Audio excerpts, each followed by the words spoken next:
잠과 같이 기도드리겠습니다. 자비로우신 우리 아버지 하나님, 마땅히 형벌 받을 수밖에 없는 저희들을 불쌍히 여기시고 주 예수 그리스도의 십자가의 보배로운 피로 우리 죄값을 영원히 지불해 주신 것을 감사합니다. 다시는 심판을 받지 않게 해주신 것도 감사드립니다. 소망 없는 저희들에게 소망을 주시고 주님이 주시는 확신을 가지고 생을 살길 수 있게 해주시는 것도 감사드립니다. 여기에 하나님의 은혜와 사랑을 깨우친 사람들이 한자리에 같이 모였습니다. 이 가운데 주 성령께서 함께 해주시고 우리의 마음을 일깨워 주옵소서. 오늘 모든 시종 함께 해주시고 도와주옵소서. 저희들 주님을 사랑하는 마음으로 모든 일을 행할 수 있도록 도와주시고 주님께서 맡기신 사명을 잘 감당할 수 있도록 도와주옵소서. 다 30배, 60배, 100배 결실하는 귀한 삶이 되도록 도와주시고 국내와 세계에 주의 복음을 더 활발하게 증거할 수 있도록 역사해 주시고 우리 모두를 귀하게 사용해 주옵소서. 모든 것 주의 거룩한 손에 의탁드립니다. 우리 구주 예수 그리스도 이름으로 기도하옵나이다. 아멘. 성경 요한일서 4장 찾겠습니다. 요한일서 4장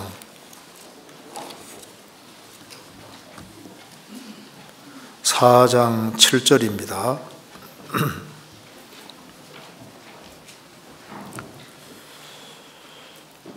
제가 읽겠습니다. 사랑하는 자들아, 우리가 서로 사랑하자. 사랑은 하나님께 속한 것이니 사랑하는 자마다 하나님께로 나서 하나님을 알고 사랑하지 아니하는 자는 하나님을 알지 못하나니 이는 하나님은 사랑이심이라. 하나님의 사랑이 우리에게 이렇게 나타난 바 되었으니 하나님이 자기의 독생자를 세상에 보내심은 저로 말미암아 우리를 살리려 하심이니라. 사랑은 여기 있으니 우리가 하나님을 사랑한 것이 아니요 오직 하나님이 우리를 사랑하사 우리 죄를 위하여 화목제로 그 아들을 보내셨음이니라.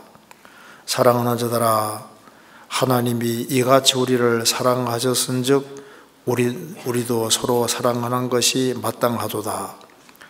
어느 때나 하나님을 본 사람이 없으되 만일 우리가 서로 사랑하면 하나님이 우리 안에 거하시고 그의 사랑이 우리 안에 온전히 이루느니라. 거기까지입니다. 5월달은 가정의 달이기 때문에 좀 가정 생활에 대해서 얘기를 하면 좋은데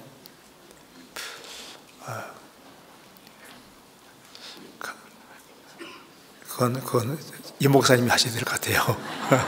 그래서 오늘은 제가 좀 보편적인 얘기를 좀 하려고 생각됩니다. 그래서 오늘 여기 요한일서 4장 8절에 사랑하지 아니하는 자는 하나님을 알지 못하나니 이는 하나님은 사랑이심이라. 하나님은 사랑이시라는 이 제목을 가지고 좀 생각을 해보도록 하겠습니다. 이 성경 속에 이제 사랑에 대해서 여러 가지를 말하고 있는데 하나님의 사랑은 우리가 잘 아는 대로 아가페 사랑이라고, 그 헬라어에는 남녀 간의 사랑, 그 에로스 사랑도 있고, 그 다음에 이제 가족 간의 사랑, 스토로게 사랑도 있고, 형제 간의 사랑, 필리아 사랑도 있는데 하나님의 사랑을 아가페 사랑이라 한다는 말을 들어보셨을 겁니다. 여기에 하나님은 사랑이 많다고 한 것이 아니라 하나님은 사랑이시라. 하나님 이퀄 사랑이다. 하나님은 사랑 자체가 된다고 말씀하셨습니다. 자, 하나님은 사랑이신데 예수님은 삼위일체 하나님이시니까 예수님이 세상에 오셨다는 것은 하나님은 사랑이시니까 세상에 오신 것은 사랑이 오신 겁니다. 그렇잖아요. 그래서 예수님이 3년 반 동안 공생애 하신 걸 보면은 그 예수님의 그 마음 바탕에 사랑이 가득했다는 것을 분명히 알 수가 있습니다.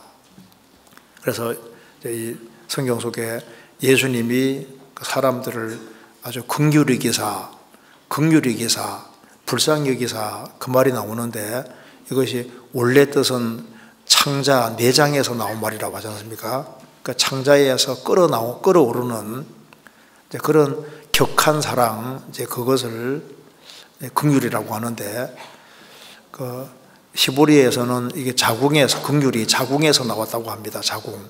그러니까 그 태 속에 있는 아기, 그 태에서 나온 아기를 불쌍히 여기는 그런 그 불쌍히 여기는 사랑, 그걸 긍휼이라고. 신약에서는 이게 창자에서 나온 말입니다. 그러니까 주님은 이 세상에 오셔서 행하신 모든 것을 보면은 그 사랑이 가득한 모습이라는 걸 알 수가 있는 겁니다. 자, 이 구절은 참 중요합니다. 이는 하나님은 사랑이심이라. 자, 하나님이 사랑인 것이 사실이라면은 우리가 궁금한 많은 것을 저절로 풀어줍니다. 왜 하나님이 천지를 창조하셨을까? 답이 간단합니다. 하나님이 사랑인 것이 사실이라면 당연히 창조한 목적이 뭐겠습니까? 사랑을 주고받을 대상자를 만들기 위해서 우주를 창조했다는 것이 금방 설명이 되잖아요. 그리고 하나님이 사랑인 것이 사실이라면 자유의지가 설명이 되는 겁니다. 일단 사랑을 주고받으려면 그 독립된 인격체가 되어야 되고 자유의지를 가지지 않으면 진정한 사랑이 될 수 없는 겁니다. 로봇하고 사람하고는 사랑이 안 되지 않습니까? 선택의 자유가 주어져 있어야만 진정한 사랑이 될 수 있는 겁니다. 그래서 하나님은 사랑이시라면은 인간에게 자유의지 준 것이 그게 설명이 되는 거예요. 그리고 하나님이 사랑인 것이 사실이라면은 왜 시간 속에 뛰어 들어오는지가 이해되지 않습니까? 인간이 위기에 처했으니까 하나님이 사랑이시라면은 온갖 계획을 세워서 시간 속에 들어오는 것이 이해가 되고, 그리고 하나님이 사랑이시라면은 당연히 우리 대신해서 죽기까지 하셔서 우리 죄를 없애고 우리를 구원해 주려고 하는 것이 그게 설명이 되는 겁니다. 그리고 하나님이 사랑인 것이 사실이라면은 왜 우리를 배후에서 사랑해주고 도와주시는지가 설명이 되지 않습니까? 자녀가 부족한 것이 투성이라도 부모는 배후에서 계속 도와줍니다. 왜? 사랑하니까. 구원받기 전에도 우리를 사랑하셨고 구원받은 우리를 더 사랑하는 것이 확실합니다. 우리가 하나님과 원수일 때도 사랑했다면 하나님 자녀가 된 우리는 당연히 더 사랑하시고, 그래서 우리가 신앙생활을 잘할 때도 있고 못할 때도 있고 넘어질 때도 있지만 계속해서 도와주시는 것이 설명이 되지 않습니까? 그리고 하나님이 사랑인 것이 사실이라면 내세가 설명이 됩니다. 하나님이 사랑인 것이 사실이라면 사랑을 주고받는 존재하고는 몇 년 동안 살기를 원할까요? 당연히 영원히 같이 살기 원하는 겁니다. 그러니까 영생의 세계가 있다는 것이 설명이 되는 겁니다. 사랑하는 가족은 몇 년 동안 같이 살고 싶어 합니까? 최대한 죽지 않고 영원히 같이 살기를 원하지 않습니까? 그죠? 그러니까 하나님이 사랑이시라면은 당연히 사랑의 대상자를 준비하려고 하시고, 그러면 사랑을 주고받는 대상자가 생겼으면은 주고받는 대상자하고 살 때 천년 만년 사는 것이 아니라 영원히 같이 살려고 한다는 것이 그게 이해가 되잖아요. 그러니까 우리가 이제 궁금한 질문들이 생기면은 하나님은 사랑이시다 여기다가 대입시키면은 상당히 많은 부분이 해소가 되고 이해가 되는 겁니다. 저도 구원받기 전에 궁금한 게 많았거든요. 많았는데 목사님하고 이제 이렇게 상담할 때 막 제 머릿속에는 궁금한 게 많았는데 정신없이 설명 듣다 보니까 질문할 걸 잊어먹어 버린 거예요. 그래서 구원을 덜컥 받았네요. 구원을 받고 나니까 묻고 싶은 게 없어지는 거예요. 그 궁금한 게 많았는데 하나님이 사람이 되셔서 피를 흘리고 내 죄값을 다 지불하셨다. 그리고 절대자가 나를 사랑했다는 게 딱 믿어지니까 요한복음 16장에 그날에는 너희가 아무것도 내게 묻지 아니하리라. 궁금한 게 많았는데 그날에는 그 십자가 사랑이 깨달아지는 그날에는 내게 아무것도 묻지 아니하리라. 근본적으로 궁금한 건 다 사라진 거예요. 뭐 짜잘한 거 궁금한 게 있을 수 있는데 그 별로 중요하지 않고 모르면 저 위에 가서 물어보면 되는 거니까, 그죠? 기본적으로 해결이 되잖아요. 그러니까 여기에 하나님은 사랑이시라 이 구절이 참 중요한 구절이 아닐 수 없습니다. 그리고 하나님은 사랑이시기 때문에 하나님의 만든 피조물 속에 사랑을 다 집어넣어 주신 것이 확실합니다. 그래서 짐승들도 관찰해 보면은 자기 새끼 사랑하는 건 그건 특별한 것 같아요. 여기 오래전에 여기 서울교회 수족관에 조그만한 물고기들을 여러 종류 넣어놨습니다. 그래서 이제 한 종류가 알을 부화시킨 겁니다. 부화시키니까 엄청 싸나워지는 거예요. 그래서 일정한 영역을 딱 정해서 다른 물고기들 접근하는 걸 결사적으로 막습니다. 새끼가 있으니까. 근데 3마리가 이제 위험한 곳으로 갔어요. 그러니까 어미가 쫓아가더니만 3마리를 탁탁탁 먹더라고. 그래서 자기 새끼 먹네. 제가 눈이 둥그래서 자기 새끼 먹네. 근데 그게 오판이었습니다. 싹 오더니만 후미진 안전한 곳에 오니까 후 부는데 3마리 다 튀어나오는 거죠. 제가 그걸 보면서 야, 이게 도대체 뭐냐. 그 민물인데 물고기가 좀 요만한 물고기인데 그래도 새끼 보호하는 본능 그걸 딱 가지고 있는 거 보면서 약간 굉장히 좀 충격스러운 마음이 있었습니다. 제가 한 번은 지방에 설교 갔다가 오는 길에 그 버스에 텔레비전 틀어놨는데 거기에 가재, 그 민물 가재에 대해서 이렇게 틀어줬는데요. 그게 가재가 가는데 가재 이 꽁무니가 이렇게 우러져 이렇게 굽어져 있잖아요. 쫙 비춰주는데 가재 새끼들이 소복한 거 있죠.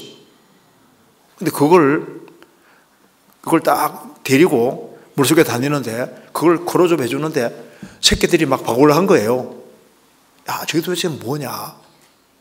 그래, 가재도 자기 새끼를 그렇게 애지중지하고 이게 데리고 다닌다 그 말입니다. 그 카디널 피시라는 물고기는 이제 알을 입속에 부화시키잖아요. 입속에. 그래서 부화될 때까지 아무것도 안 먹어요. 그리고 이제 이렇게 조금 튀어나가면 또 싹 빨아들이고 부화될 때까지.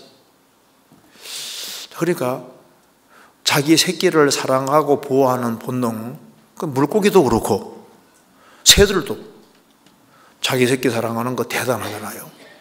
우리 어릴 때 그 매년마다 제비 와서 처마 밑에 이렇게 제비집을 이렇게 만들고 새끼 먹이는데 야, 참 볼 때마다 신통한 거예요. 그리고 입을 딱딱 벌리는 다 받아 먹잖아요. 그런데 어떤 분 얘기하더라고. 어떻게 저 제비 새끼가 여러 마리인데 입을 딱 벌리고 있으면 아무것도 누군지 파악하기 어렵잖아요. 어떻게 다 먹지? 걱정할 게 없답니다. 넣어주지 않습니까? 넣어주면은 배부른 제비 새끼는 입을 딱 다문답니다. 어미는 무조건 넣어주기만 하면 된답니다. 그러니까 아무도 굶지 않고 다 이렇게 먹습니다.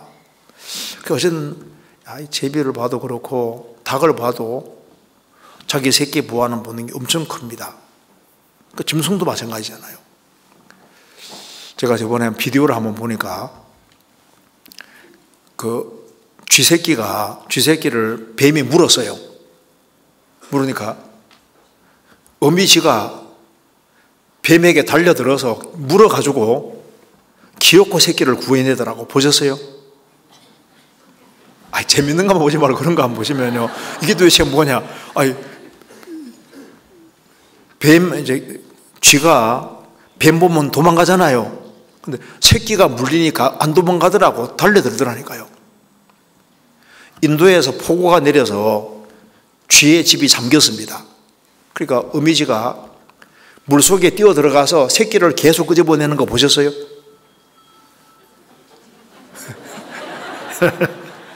자, 그러니까 자기 새끼를 위해서 심지어 죽기도 하고 그런 거 있지 않습니까? 그러니까 모든 짐승들에게도 새끼 사랑하는 마음이 있고, 그리고 사람 마음 속에도 신기하게도 사랑이라는 게 들어 있습니다.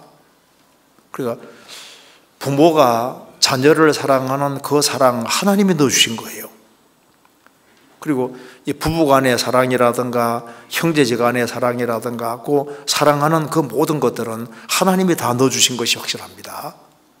그러니까 하나님은 사랑이란 말이 맞는 거예요. 그리고 노래도 한번 관찰해 보면 사랑에 대한 노래가 제일 많을 겁니다. 톨스토이가 쓴 글에 사람은 무엇으로 사는가 해놓고 답을 뭐라 했는 줄 아시죠? 보니까 사람은 사랑 먹고 살더라. 사랑. 그러니까 사람은 사랑을 주고받아야지 이게 살만한 세상인 거예요. 그러니까 사랑이 제일 중요한 겁니다. 근데 우리가 경험 속에서 인간의 사랑은 이 불완전한 사랑이기 때문에 사람은 어떤 사랑을 원하냐면은 정말 절대적인 사랑, 아주 완전한 사랑, 아주 완벽한 사랑, 그런 것을 원하는 겁니다. 그런데 그런 사랑은 세상에는 없는 거예요. 아주 절대적으로 순결한 사랑, 아주 깨끗한 사랑, 아주 완벽한 사랑, 그런 것을 우리 영혼이 요구합니다. 사람 영혼은 끊임없이 사랑을 갈고 하지 않습니까? 그런데 그 사랑을 인간 세계 속에서는 찾기가 어려운 거예요. 그런데 하나님은 아주 깨끗하고 절대적으로 순결한 사랑이기 때문에 그 사랑을 우리가 십자가에서 발견하게 된 겁니다. 그래서 여기에 요한일서 4장 9절입니다.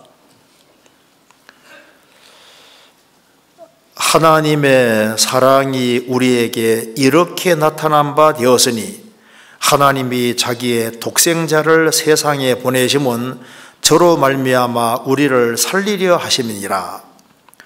사랑은 여기 있으니, 사랑은 여기 있다고 했습니다. 우리가 하나님을 사랑한 것이 아니요 오직 하나님이 우리를 사랑하사, 이건 일방적인 사랑인 겁니다. 우리 죄를 위하여 화목제로 그 아들을 보내줬음이니라. 사랑은 여기 있다. 하나님이 우리를 사랑하사 예수 그리스도를 십자가에 죽는 데까지 내어주셨다. 이것이야말로 진정한 사랑입니다. 그렇죠? 우리가 그 십자가를 통해서 하나님은 정말 사랑이시고 나를 죽기까지 사랑한다는 사실을 확실하게 깨우친 겁니다. 그래서 성령으로 말미암아 하나님의 사랑이 우리 마음에 부음받았다. 구원받았다는 것은 절대자의 사랑이 영혼 속에 딱 깨달아진 겁니다. 그래서 구원받았단 말은 하나님이 나를 어떻게 사랑하셨는지를 확실히 깨우쳤다는 겁니다.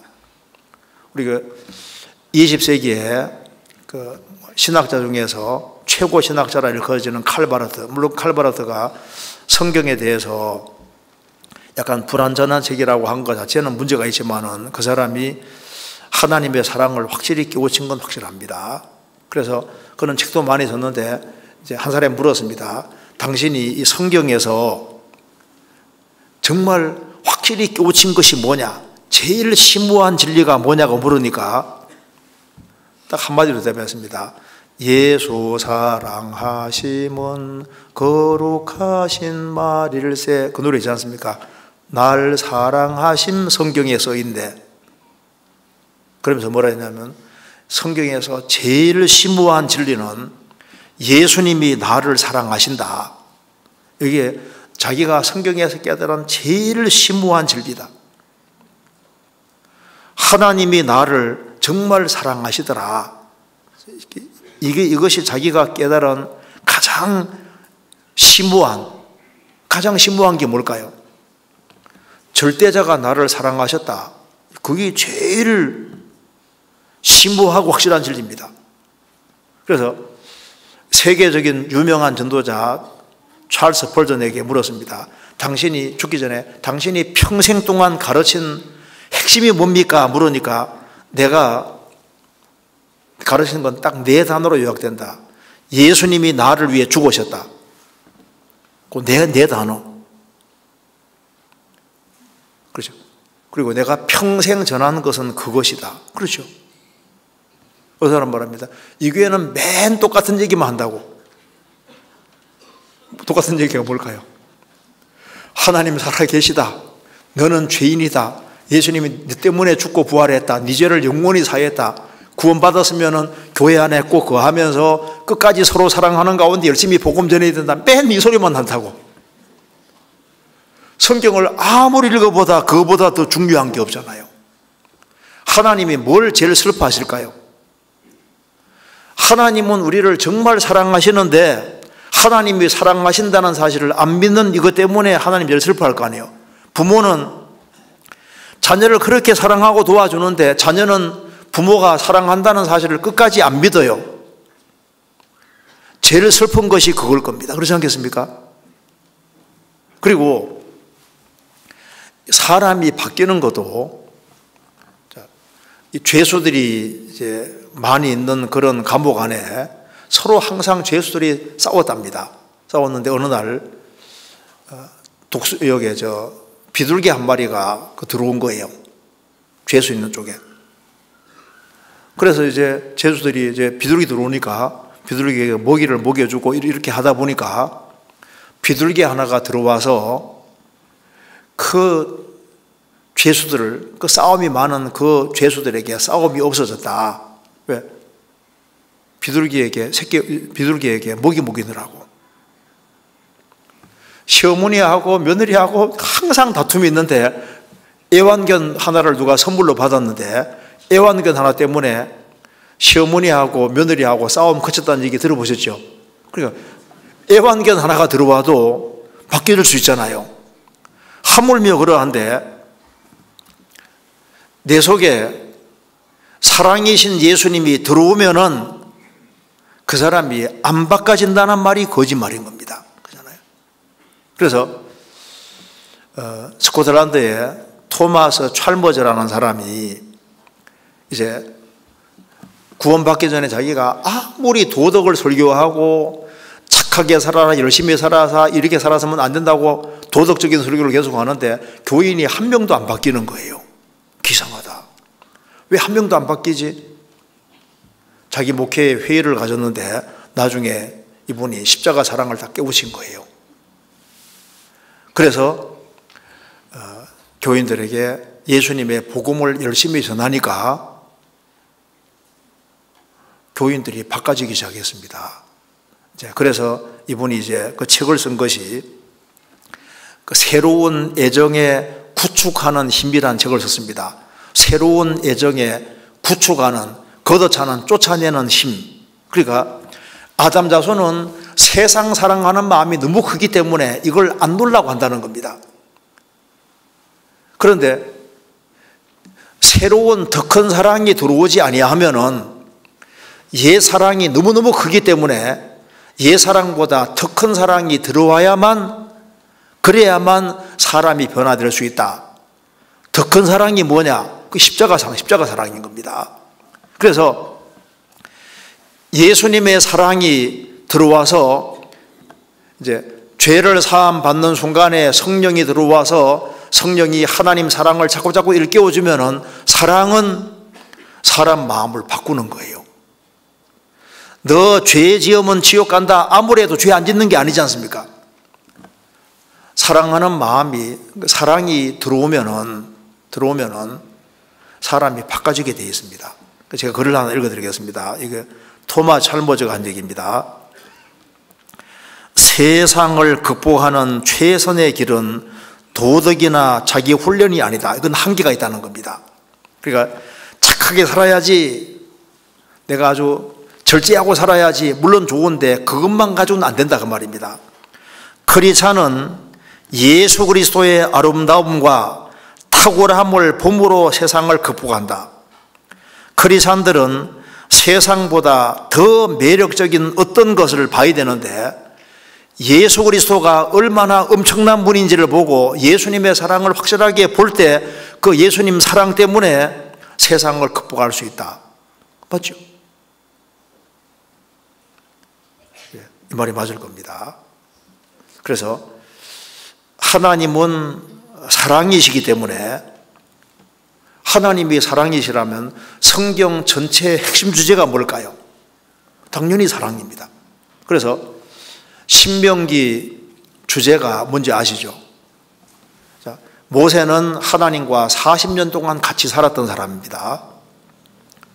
40년간 하나님과 같이 있는 가운데 모세가 뭘 깨달았습니까?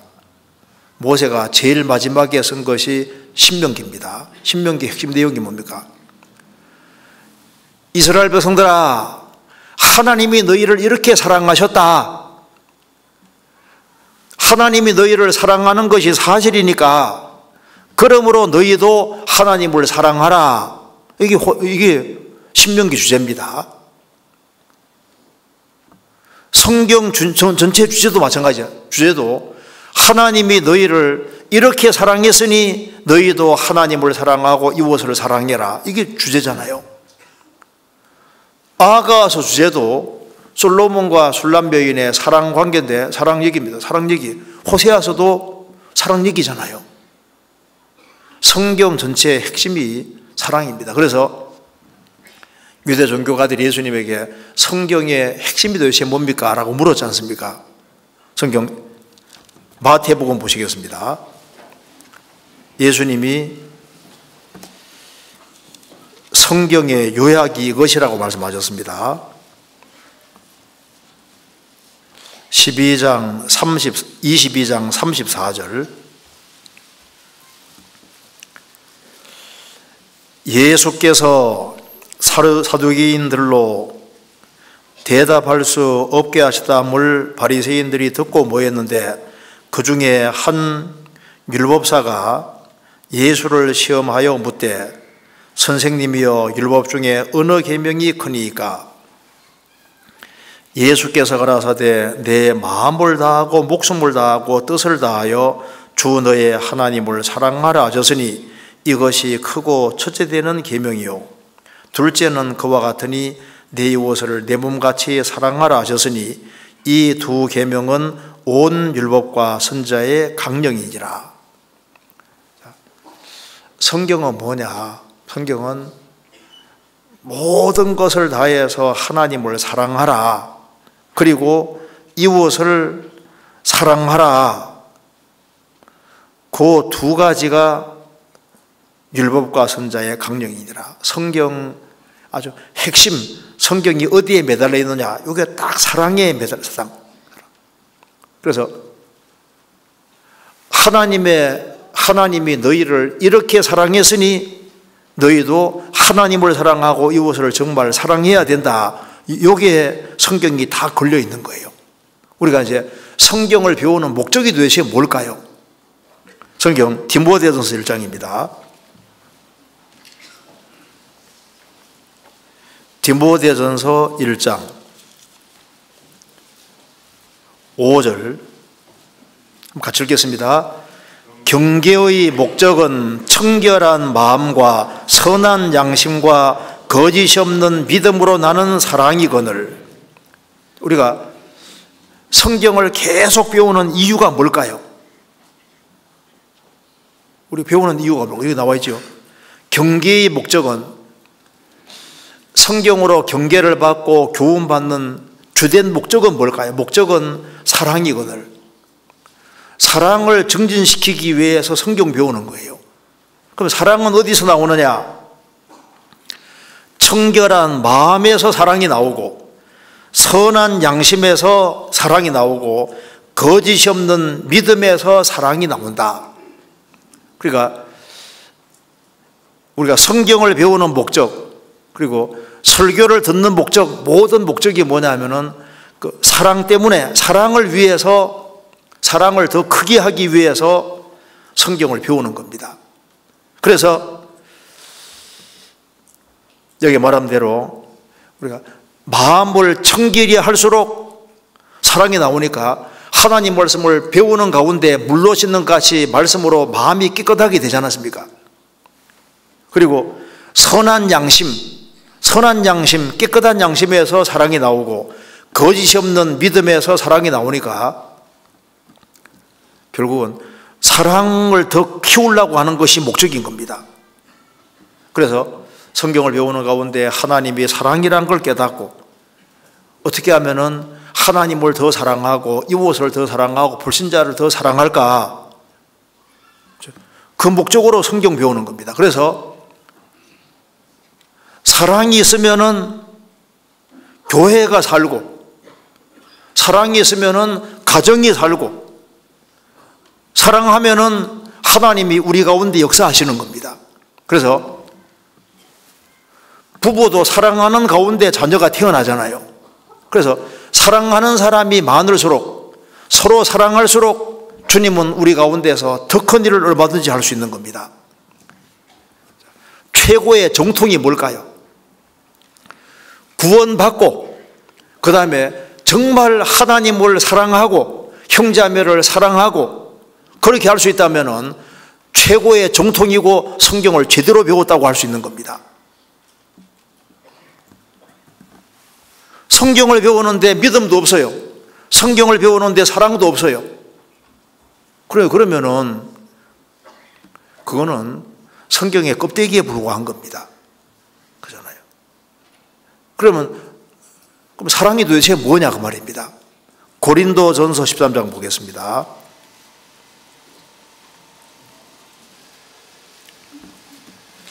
13장 1절입니다.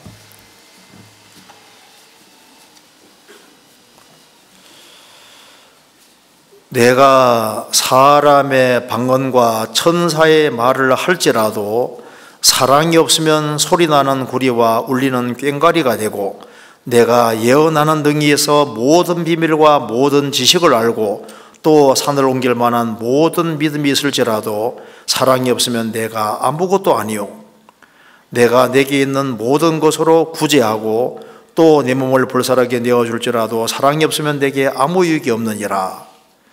여기에 사랑이 없으면은 2절 끝에 내가 아무것도 아니요, 영어로 nothing입니다. 사랑이 없으면은 제로다, 아무것도 아니다. 그러니까 내가 무가 될 수 있습니다. 내가 아무것도 아닌 게 될 수 있는 게 뭡니까? 사랑 없으면은 이건 아무것도 아닌 거예요. 제로인 거예요. 그래서 성경에 보면 우상은 아무것도 아니라고 했습니다. 우상 따라가는 사람은 다 아무것도 아니고 무입니다. 그잖아요. 사랑이 없으면은 내가 아무것도 아니다. 그러면 바꿔 말하면은 사랑이 있으면은 내 인생은 중요한 인생이 되는 거예요. 그죠? 그러니까 바꿔 말하면은 하나님은 사랑이신데 하나님이 사람이 되신 분이 예수님이니까 내게 예수님이 있으면은, 내 속에 주의 영이 들어와 있으면은, 내 속에 사랑이 들어와 있으니까 나는 중요한 존재가 되는 겁니다. 그러면 사람이, 거듭나지 아니한 사람은 속에 예수님이 안 들어와 있으니까, 주의 영이 안 들어와 있으니까 그 사람은 nothing인 거예요. 아무것도 아닌 거예요. 여기 사랑이 있냐 없냐, 사랑이 가장 중요한 것이라고 분명히 말씀했습니다. 그러니까 내가 사랑이 있냐 없냐가 내가 아무것도 아니냐, 내가 어떤 중요한 존재냐, 그걸 판가름하는 중요한 게 되는 겁니다.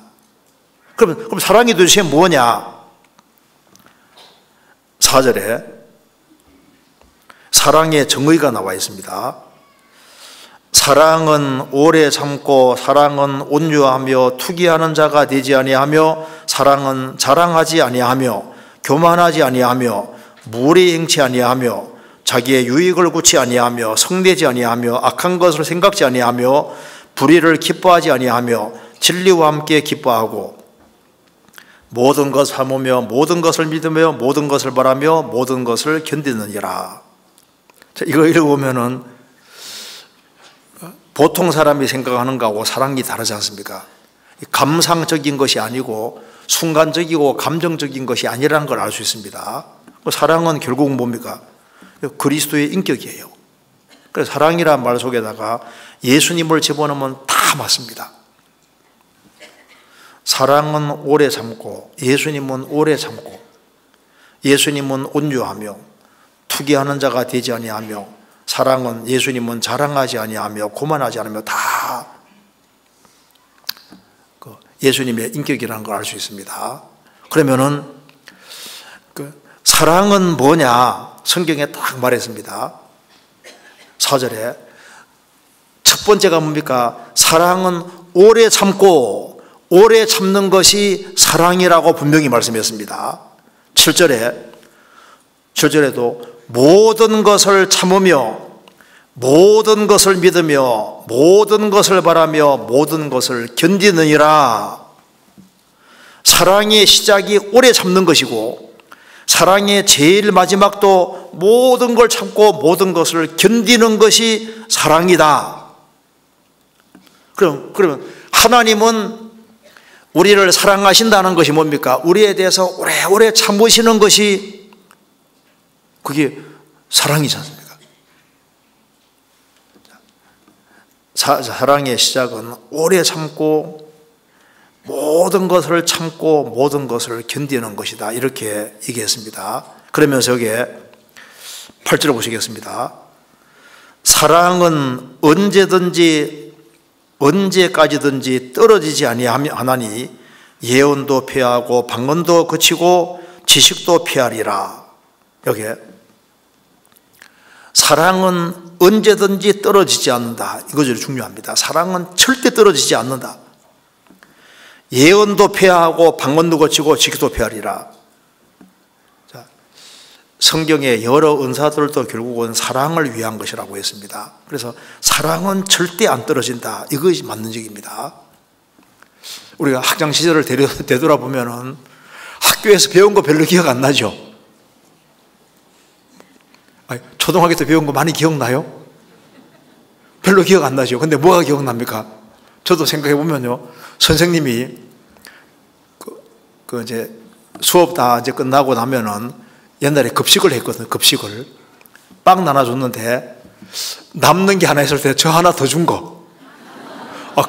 배운 것도 기억 안 나고 빵 하나 더 준 거 기억나거든. 머리 쓰다듬어 준 거 이런 거 있잖아요. 제가 어려울 때 막 선생님 달려와서 막 도와준 거 이런 거 기억나는데 뭐 배운 건 별로 기억 안 나. 그러니까 뭐가 기억남냐 하면은 사랑해 준 것이 기억나는 겁니다. 사랑해 준 거. 부모님 돌아가시면 뭐가 기억납니까? 나에게 사랑 베풀어 준 거 기억나잖아요. 그래서 말씀 들은 거 잘 기억 안 나고 애경사 참여해 준 건 잘 기억나죠. 그러니까 이게 사랑이 들어가는 이거 자체가 이게 다 남는다는 말이 맞죠. 사랑은 언제까지 떨어지지 않는다. 그러니까 사랑을 실천한 거 이거 자체가 남는 거예요. 그리고 신앙이 성장한다는 증거가 뭐냐 하면은 11절에 내가 어렸을 때는 말하는 것이 어린아이와 같고 깨닫는 것이 어린아이와 같고 생각하는 것이 어린아이와 같다가 장성한 사람이 되어서는 어린아이를 버려놓으라. 그러니까 성장한다는 분명한 증거가 뭘까요? 사랑의 중요성을 깨닫고 사랑을 실천하는 것이 이게 성장한다는 증거입니다. 바울 사도도 은사에 관심이 많았던 것 같은데 처음에는, 나중에는 중요한 것은 사랑이구나. 사랑. 그래서 신앙이 성장한다는 것은 사랑의 중요성을 깨닫는 이것이 신앙이 성장한다는 증거가 되는 거예요. 그리고 여기에 말씀하기를 13절에 그런즉 믿음, 소망, 사랑 이 세 가지는 항상 있을 것인데 그 중에 제일은 사랑이라. 이 세상 살아가는 가운데 정말 믿음은 계속 필요합니다. 하나님을 향한 믿음 계속 필요하잖아요. 그리고 우리도 소망 먹고 사는 거니까 세상을 통과하는 가운데 소망이 계속 필요합니다. 그리고 사랑도 계속 필요합니다. 그런데 그 중에서 제일은 사랑이라. 제일 으뜸인 것은 사랑이다. 그래서 하나님은 사랑이신데 사랑이 세상에 오신 분 예수님이니까 예수님은 제자들에게서 뭘 가장 보고 싶어 했을까요? 사랑이신 주님은 3년 반 동안 예수님 제자들을 훈련하면서 뭘 보기 원했을까요? 사랑 보기 원하신 겁니다. 요한복음 21장입니다. 사랑이신 주님께서 베드로에게 물은 거 봅시다. 요한복음 21장 15절.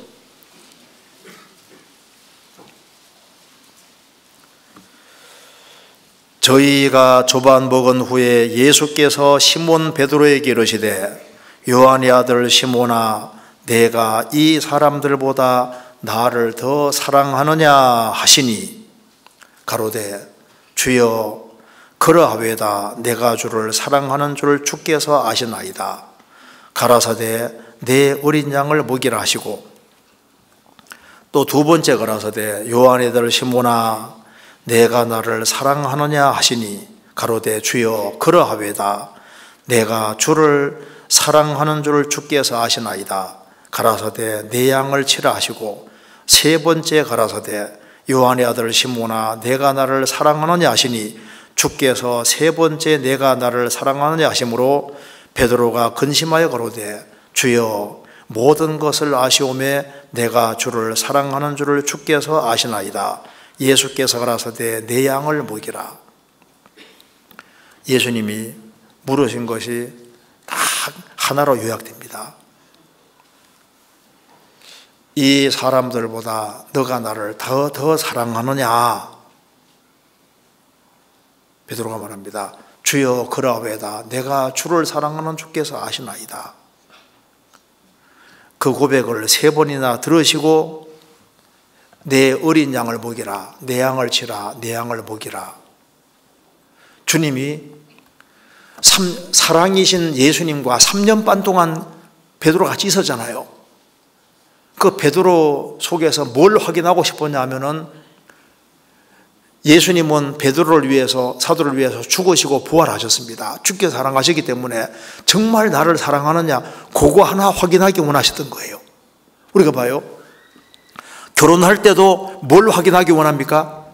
정말 상대방이 나를 사랑할까 그거 확인하고 싶어 하잖아요. 서비스 잘해주는가 이걸 원하는 게 아니라 정말 나를 사랑할까 그거 보기 원하는 겁니다. 성경에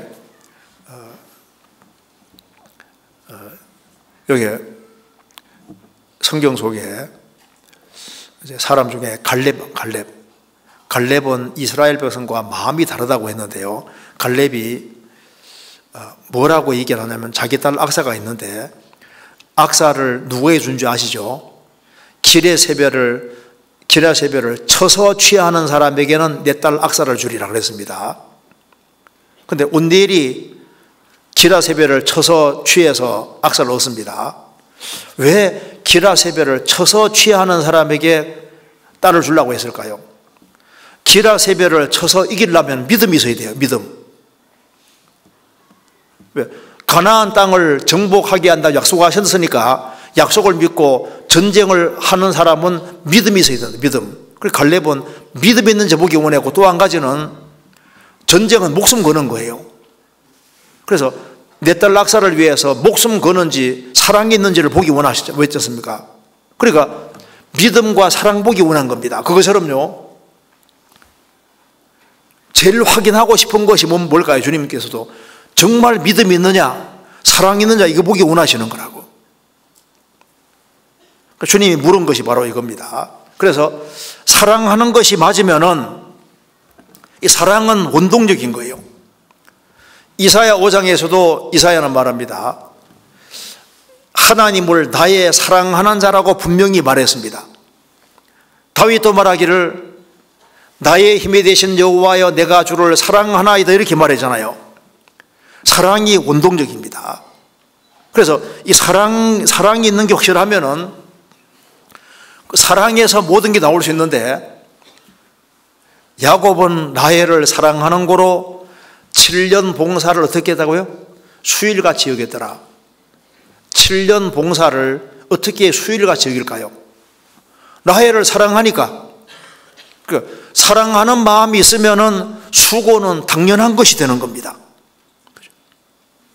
사랑하면은 얼마든지 용감할 수 있습니다. 사랑하면은 사랑하는 대상자를 위해 죽을 수도 있잖아요. 제임스 찰머즈라는 사람은 스코틀랜드 사람인데, 그 사람은 그리스도를 정말 사랑하는 사람이었고 그리스도를 위해서 자기 목숨을 버리기를 간절히 원했던 사람입니다. 그래서 파푸아 뉴기니 그 지역에 가서 전도를 하는데요, 식인종 상대로 전도를 합니다. 그런데 그 전도에서 꽤 여러 사람을 주님 품으로 인도했는데 가장 사악한 식인종들이 있다는 얘기를 듣고 예수님은 그들을 위해서도 죽었으니까 그들에게 전도하기 위해서 들어가서 결국은 잡아먹힙니다. 그 주님 품에 들어갔습니다. 왜?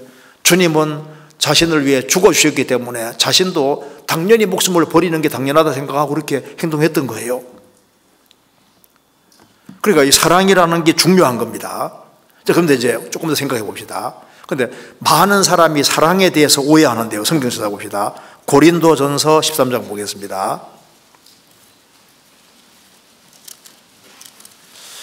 여기에 아주 중요한 구절 중에 하나가 6절입니다. 13장 6절.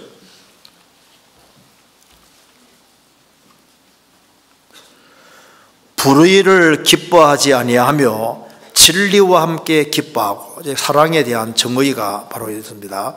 사랑은 불의를 기뻐하지 아니하며 진리와 함께 기뻐하는 것이 사랑입니다. 사랑은 불의를 안 기뻐하는 게 사랑이에요. 우리 시대에 사랑이란 이름으로 얼마나 많은 죄악이 행해지고 있습니까? 그래서 사랑은 불의를 미워하고 불의에서 구별되는 것이 사랑인 겁니다. 그러니까 진리와 함께 기뻐하는 것이 사랑인 거예요. 이거 잠깐 적고 시편 97편 보겠습니다.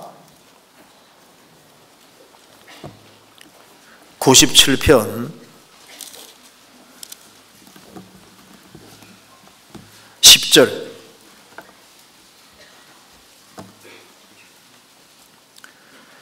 여호와를 사랑하는 너희여 악을 미워하라. 저가 그 성도의 영혼을 보존하사 악인의 손에서 건지시느니라. 여호와를 사랑하는 너희여 악을 미워하라. 악을 미워하는 것이 사랑이다 그 말입니다. 그래서 불의를 기뻐하지 아니하고 악을 미워하는 것이 사랑이에요. 그래서 죄에서 구별되는 것이 사랑입니다. 왜? 죄 때문에 모든 문제가 생기니까. 잘못된 교리에서 구별되는 것이 사랑인 거예요. 성경과 배치되는 교훈을 가지고 있는데 그거는 사랑이 아니죠. 진리와 함께 기뻐하는 것이 사랑입니다. 그래서 잘못된 단체에서는 구별되는 게 사랑인 거예요. 우리 시대 무슨 잘못된 모임들이 많잖아요. 그 잘못된 단체에 섞여가 연결되어 있는 것 자체가 그건 사랑이 아닙니다. 사랑은 진리와 함께 기뻐하는 것이 사랑인 거예요. 주님이 진리시고 성경이 진리고 복음이 진리고 진리 가운데 행하는 것을 즐거워하는 것이 사랑이라는 걸 알 수 있습니다. 사랑은 여기 분명히 말씀하기를 불의를 기뻐하지 아니하며 진리와 함께 기뻐하는 것이 사랑인 거예요. 또한 성경 에베소서 6장 보시겠습니다. 6장 23절.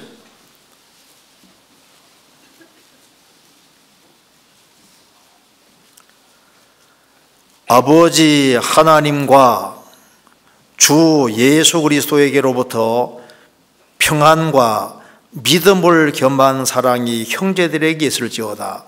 믿음을 겸한 사랑이라고 했습니다. 자, 어떤 사람은 사랑이 많다고 하는데 믿음이 없어요. 그건 거짓입니다. 믿음을 겸한 사랑. 믿음이 무슨 필요 있냐? 사랑만 하면 되지.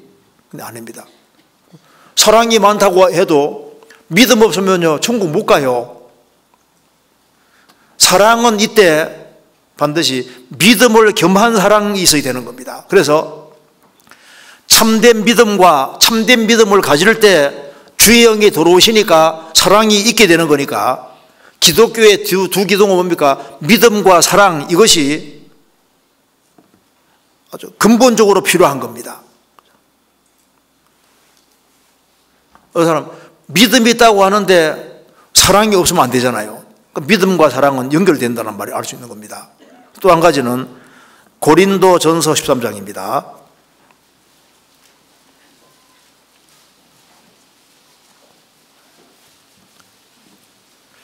그리고 여기에 사랑은 7절, 이게 좀 부담스러울 겁니다. 한번 같이 읽어봅시다. 모든 것을 참으며 모든 것을 믿으며 모든 것을 바라며 모든 것을 견뎌내리라. 참 이게 일부라고 하면 좋은데 사랑은 뭐냐? 일부가 아니라 모든 것을 참으며 모든 걸 참는 것이 사랑이다 그 말입니다. 모든 것을 믿으며 언젠가는 바꿔지겠지. 모든 것을 바라며 모든 것을 견뎌내리라. 그래 사랑은 힘이다, 힘.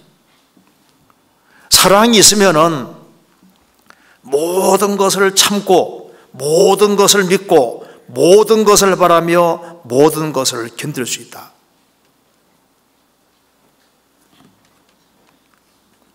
그럼 조금 참고 말면은 사랑이 약한 거잖아요. 사랑은 여기에 모든이란 말이 계속 나와 있습니다. 그리고 여기 고린도전서 13장 4절 이하에 사랑은 무엇이다. 정의가 전부 다 헬라어에는 동사로 되어 있습니다. 동사로. 움직이는 동사로 되어 있습니다. 그러니까 사랑은 가만히 있는 게 아니라 움직이는 겁니다. 그리고 사랑은 희생이라는 것이 반드시 들어가게 되어 있는 겁니다. 그래서 내가 너희를 사랑한 것 같이 너희도 서로 사랑하라고 말씀하셨는데 내가 너희를 사랑한 같이 그 속에 희생이라는 게 들어가 있잖아요. 초대교회 성도들은 정말 뜨겁게 사랑했습니다. 그래서 교부 중에 한 사람 터툴리아는 크리스찬들이 순교하는 것을 보면서 크리스찬이 됐습니다. 야, 보라, 그들은 얼마나 서로를 사랑하는가. 그러니까 구원받은 성도들이 서로 사랑하는 걸 보면서 마음이 녹아내린 거예요. 그러니까 여기에 주님께서는 우리에게 명령하신 것이 성경 요한복음 13장 보시겠습니다. 요한복음 13장 34절. 사랑이신 주님께서 우리에게 명령하신 명령이 요한복음 13장 34절. 새 계명을 너희에게 주노니 서로 사랑하라. 내가 너희를 사랑한 것 같이 너희도 서로 사랑하라. 너희가 서로 사랑하면 이로써 모든 사람이 너희가 내 제자인 줄 알리라. 새 계명을 너희에게 주노니 서로 사랑하라. 내가 너희를 사랑한 것 같이, 주님이 우리를 죽기까지 사랑한 걸 깨우쳤으면 그 사랑을 가지고 서로 사랑하라. 너희가 서로 사랑하면 이로써 모든 사람이 너희가 내 제자인 줄 알리라고 말은 정말 형제자매가 서로 사랑하면은 다른 사람들이 제자가 된다는 것은 구원받게 된다 그 말입니다. 그래서 구역 식구들이 서로 사랑하면은 그 속에서 불신자가 들어와도 여기는 뭔가 다르구나. 사랑 때문에 마음이 녹아내리고 구원받잖아요. 교구도 마찬가지고 교회도 마찬가지입니다. 개인도 사랑이 확실하게 있으면 사랑은 사람을 끄는 힘이 있는 거예요. 요한일서 4장입니다.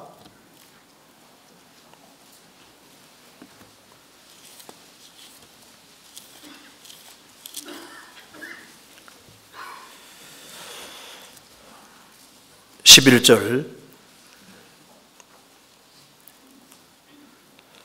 같이 읽겠습니다. 사랑하는 자들아, 하나님이 이같이 우리를 사랑하셨은즉 우리도 서로 사랑하는 것이 마땅하도다. 사랑하는 자들아, 하나님이 이같이 우리를 사랑하셨은즉, 예수 그리스도를 죽는 데 내어주기까지 사랑하셨은즉 우리도 서로 사랑하는 것이 마땅하니라. 19절입니다. 우리가 사랑하면 그가 먼저 우리를 사랑하셨습니다. 누구든지 하나님을 사랑하노라 하고 그 형제를 미워하면 이는 거짓말하는 자니 보는 바 그 형제를 사랑치 아니하는 자가 보지 못하는 바 하나님을 사랑할 수가 없느니라. 그 다음 같이 읽겠습니다. 우리가 이 계명을 주께 받았나니 하나님을 사랑하는 자는 또한 그 형제를 사랑할지니라. 자, 그럼 여기에 우리가 형제 자매를 사랑한다 할 때, 그러면 사랑하는 것이 어떤 모습일까요? 제일 먼저 용서해 주는 겁니다. 용서해 주는 거. 우리가 형제자매들 같이 있는 속에서 형제자매들도 다 부족한 것이 있는 사람들입니다. 부족한 것이 있는데 사랑한다는 것이 뭘까요? 성경에서 제일 먼저 용서하는 겁니다. 용서하는 거. 베드로 사도가 묻습니다. 주님, 형제가 내게 죄 범하면 몇 번이나 용서하리이까? 7번까지 하오리이까? 70번에 7번씩이라도 할지니라 그러지 않습니까? 그러면 490번만 하라는 말이 아니고 끊임없이 용서해 주라. 끊임없이. 왜? 우리는 상상할 수 없는 용서를 받았기 때문에 용서를 하는 것이 뭡니까? 그게 사랑의 표현이 되는 거예요.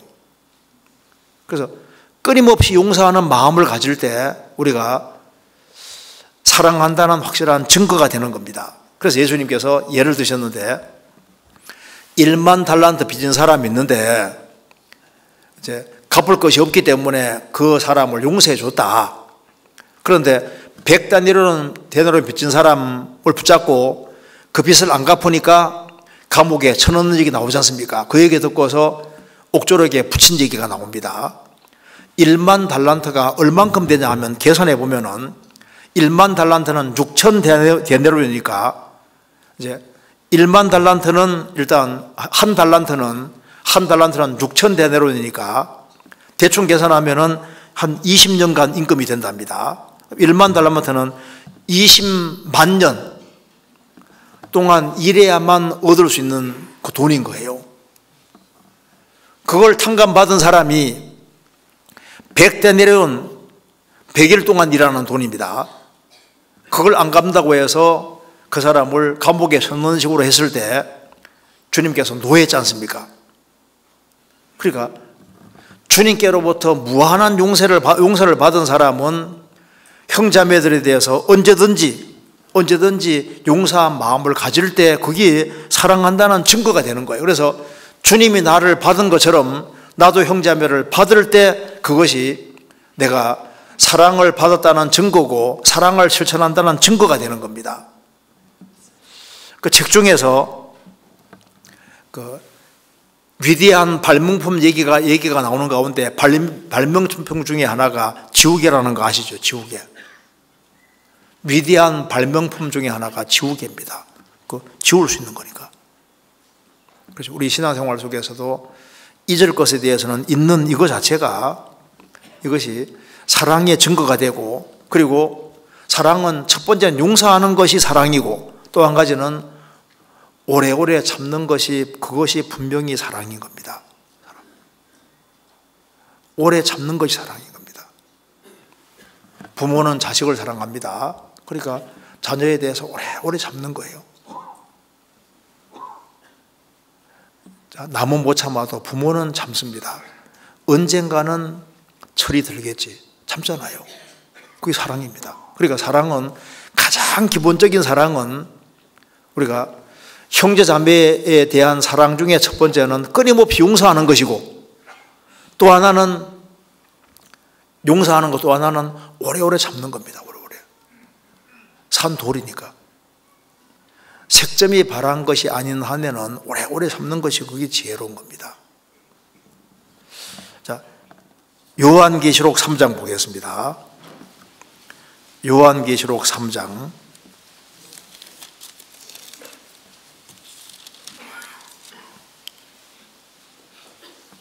8절.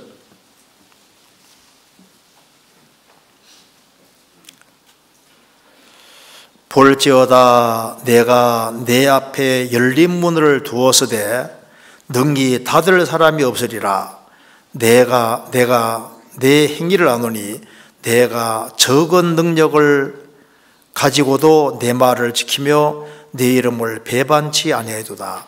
빌라델비아란 말뜻은 형제 사랑이란 뜻입니다. 실제로 빌라델비아 성도들은 서로 사랑했습니다. 서로 사랑하고 그 사랑을 실천하니까 주님께서 8절에 볼지어다 내가 내 앞에 열린 문을 두었으되, 그래서 서로 사랑하는 교회에 주님이 열린 문을 두시고 그리고 복음 전해지게 하시는 겁니다. 적은 능력을 가지고도, 그 말은 빌라델비아 교회는 구원받은 식구들이 적었습니다. 소수지만은 주님 말씀을 지키고 서로 사랑하라는 말씀을 지키고 그리고 형제 사랑 속에 살았습니다. 그래서 뜨겁게 서로 사랑했기 때문에 주님이 열린 문을 두시고 그리고 주님께서 크게 역사해 주신 겁니다. 그래서 하나님을 사랑하고 형제자매를 사랑할 때 주님께서 복음문을 열어주시는 거예요. 그리고 사랑 중에서 최고의 사랑을 주님께서 말씀했습니다. 마태복음 5장입니다.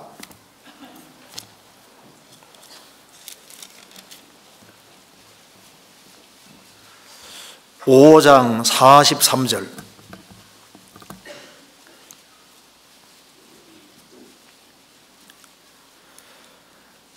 또 내 이웃을 사랑하고 내 원수를 미워하라 했다는 것을 너희가 들었으나 나는 너희에게로 오노니 너희 원수를 사랑하며 너희를 핍박하는 자를 위하여 기도하라. 이같이 한즉 하늘에 계신 너희 아버지의 아들이 되리니 이는 하나님이 그 해를 악인과 의인에게 비치게 하시며 비를 의로운 자와 불의한 자에게 내려오심이니라. 주님 말씀하시기를 너희 원수를 사랑하며 너희를 핍박하는 자를 위해서 기도하라. 그러니까 사랑 중에 최고 사랑은 무슨 사랑입니까? 원수 사랑이 제일 큰 사랑이에요. 우리가 하나님 앞에서 원수가 되었을 때 예수님은 우리를 죽기까지 사랑해 주셨는, 주님은 원수인 우리를 사랑해 주신 사랑입니다. 그러니까 최고의 사랑은 원수를 사랑하는 그 사랑이 최고의 사랑인 거예요. 너희를 핍박하는 자를 위해서 기도하라. 로마서 12장 보겠습니다.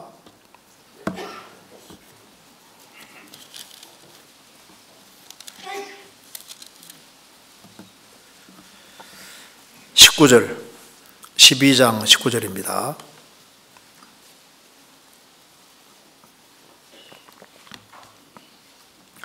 내 사랑하는 자들아 너희가 친히 원수를 갚지 말고 진노하심에 맡기라.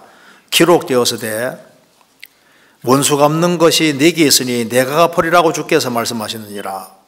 내 원수가 줄이거든 먹이고 목마르거든 마시오라. 그리함으로 내가 숯불을 그 머리에 쌓아 놓으리라. 악에게 지지 말고 선으로 악을 이기라. 너가 직접 원수 같지 말고 원수를 어떻게 사랑하는 게 어떻게 사랑하는 걸까요? 원수가 줄이거든 먹이고 목마르거든 마시오라. 적극적으로 선을 행하라고 말씀하신 겁니다. 그래서 아버지가 아들 셋을 둔 아버지가 있는데 가장 선한 일을 한 아들에게 집안에 보물을 주겠다고 했습니다. 그래서 첫째 아들은 말했습니다. 저는 물에 빠진 어린아이를 구해 주었습니다 하니까 아버지가 너 참 좋은 일을 했구나. 두 번째 아들은 모닥불로 기어 들어가는 아이를 살렸습니다. 너도 좋은 일을 했구나. 세 번째 아들은 말합니다. 낭떠러지에 매달린 원수를 구해 주었습니다. 그러니까 아버지가 너가 원수를 사랑하는 이것이야말로 정말 제일 큰 사랑이니까 그래서 세 번째 아들에게 집안 갑오 줬다는 말이 있습니다. 그렇죠? 그러니까 사랑할 수 없는 사람을 사랑하는 것은 하나님의 사랑이 있어야만 이게 가능한 거예요. 그러잖아요. 나 사랑하는 사람에게 사랑하는 것은 불신자들도 한다 그 말입니다. 제가 어젠가 책을 보니까 이런 내용이 나오더라고요. 미국에서 어떤 연극인데요. 시카고 남부에 사는 한 가족 얘기인데 이제 아버지가 돌아가셔서 이제 수천 달러가 생긴 거예요. 어머니는 이제 흑인 집안이니까 서름을 많이 당해서 다주택 말고 개인 단독 주택을 하나 얻고 싶어 했는데 둘째 아들이 흑인으로서 이제 서름을 많이 당했기 때문에 내가 좀 꿈이 있으니까 이 돈을 내게 주면 내가 좀 사업을 하겠노라고. 그래서 아들의 간절한 소원이기 때문에 그 돈을 준 겁니다. 그런데 친구 잘못 만나서 다 날려버린 거예요.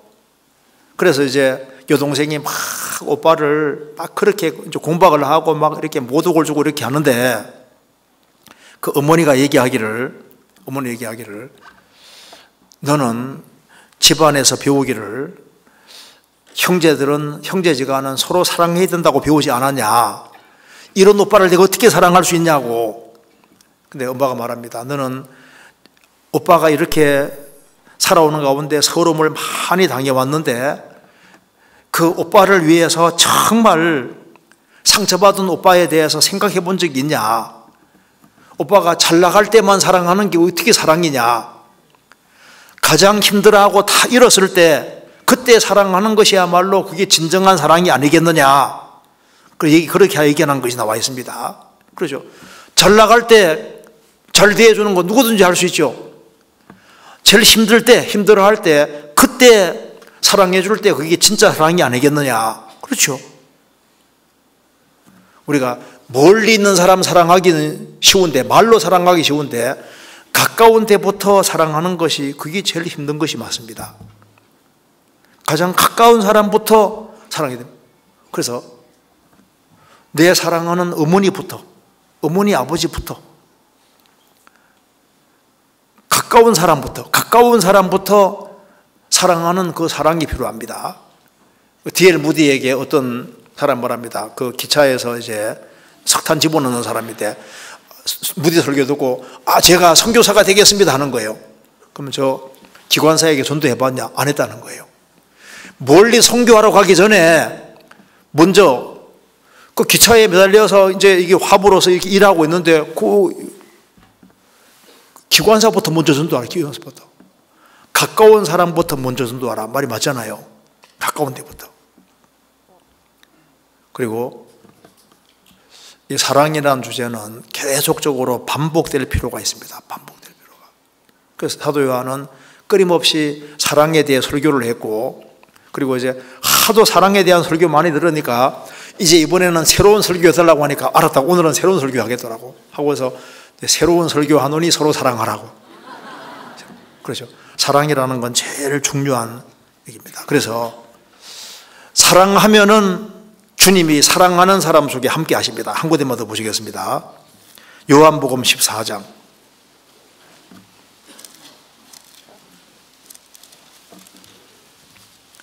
14장 21절입니다.